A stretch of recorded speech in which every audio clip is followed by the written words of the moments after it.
Olá, caros alunos, eu espero que vocês estejam bem. Em função das inúmeras dúvidas que vêm sendo apresentadas no fórum, também por e-mail, eu resolvi gravar um novo vídeo sobre mapas de Carnot, só que agora abordando 3 variáveis. Inicialmente, quando a gente vai falar de mapas de Carnot, com 3 variáveis, é importante a gente fazer uma correlação do que a gente aprendeu com 2 variáveis, do que é transposto para 3 variáveis. Com 2 variáveis, a gente lembra daquele teorema que eu tenho 2 elevado a n, onde n equivale-se à quantidade de variáveis, e a partir daí eu tenho 4 posições na tabela verdade. Para transpor essas posições da tabela verdade para o mapa de Carnot também tem 4 posições. Então, seria só essa parte de cá, onde eu teria A barrado, A, B barrado e B. Como no mapa de Carnot com 3 variáveis eu tenho 8 posições, então eu vou trabalhar com 8 posições e vou fazer a disposição dessas variáveis. Nesse caso, eu tenho as 3 variáveis A, B e C. A representação seria, aqui vai ficar o A barrado, o A, o B barrado, que seria esse quadrante, agora eu vou explicar. Aqui eu tenho a representação do B, aqui eu tenho a representação do C, e nas duas extremidades eu tenho a representação do C barrado. Então, ao representarem o mapa de Carnot com 3 variáveis, vocês vão utilizar essa sintaxe ou essa simbologia. A partir daí, é importante a gente identificar quais são as possibilidades que são assumidas entre as variáveis e demonstrar quais são as regiões que a gente vai trabalhar. Nesse caso aqui, vamos pensar nessa primeira situação, onde quando eu tiver os valores aqui nessa disposição valendo 1, eu vou ter que a região de A vale 1. Lembre-se que quando a gente vai trabalhar com mapas de Carnot para simplificar para a resolução de circuitos lógicos, eu vou considerar as posições que possuem 1 para poder fazer o agrupamento e a partir daí fazer a simplificação. Então aqui, quando eu tiver 1 nessas posições, aqui nessas 4 posições, eu vou dizer que A vale 1. Quando eu tiver 1 nessas 4 posições de cima aqui, eu vou dizer que é A barrado. Lembrando que A barrado igual a 1 equivale a A valendo 0. Então, A valendo 0 é o mesmo que A barrado. Então, quando eu tiver 1 aqui, nessas 4 posições, eu vou ter a representação de A barrado. Quando eu tiver o B valendo 1, nessas 4 posições ou nesse quadrante, eu vou ter essa representação aqui ou essa região. Quando eu for ter o B barrado valendo 1, ou seja, o B valendo 0, que é o mesmo que B barrado, então quando eu tiver B barrado valendo 1 nesse quadrante, eu vou ter a representação da região de B barrado. Aqui eu tenho a representação da região de C, nesse quadrante central aqui. Então, quando C valer 1, que eu tiver a posição de 1 nesse primeiro, 1 no segundo, 1 no terceiro, nessa posição e nessa posição, eu vou estar representando a posição de C.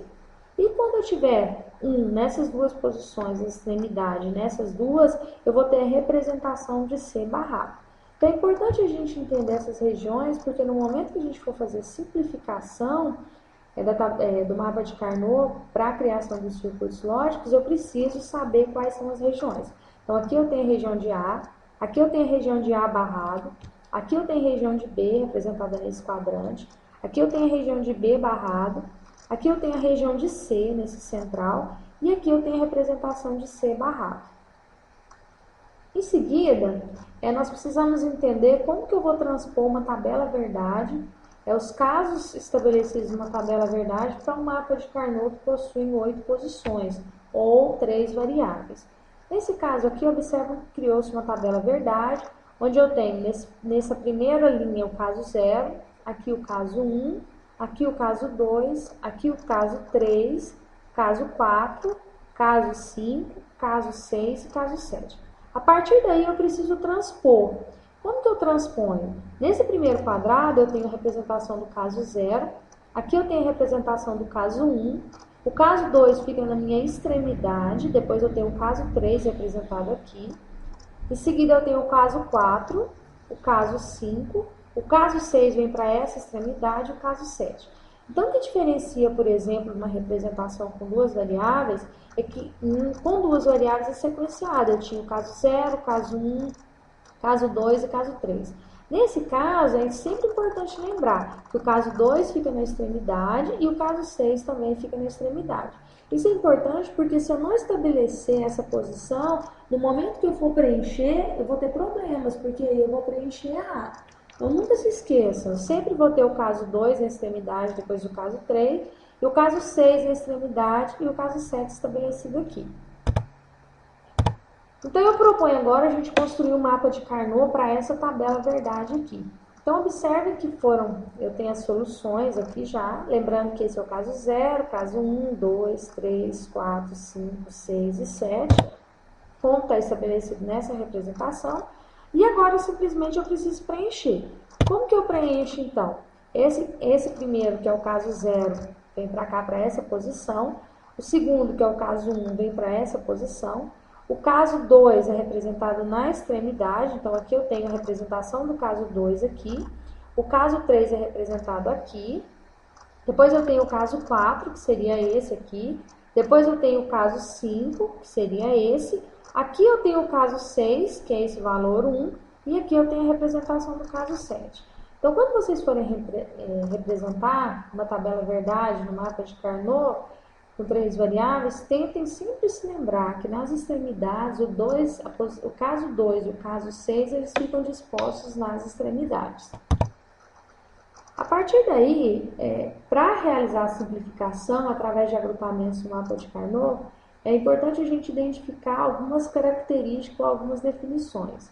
Vamos imaginar um mapa de Carnot onde você tenha representado em todas as 8 posições os valores 1. Lembrando que na simplificação do mapa de Carnot, considera-se os valores 1.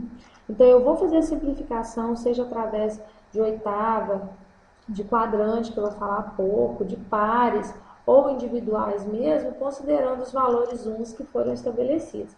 E a partir daí eu posso fazer a simplificação.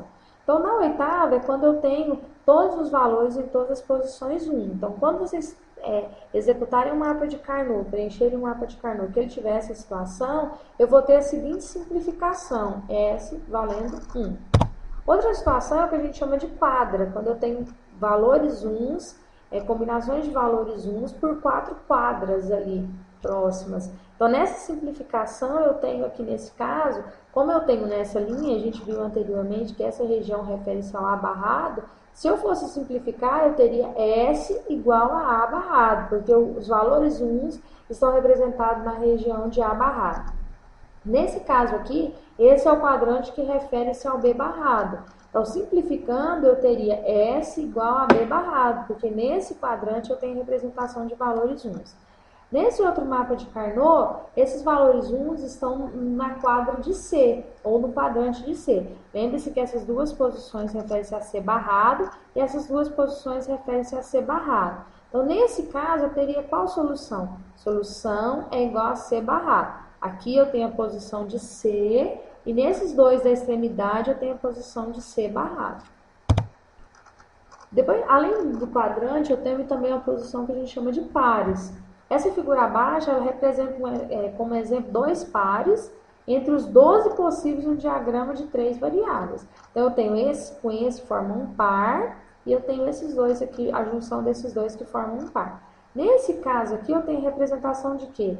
Esses valores 1 estão em qual interseção de variáveis?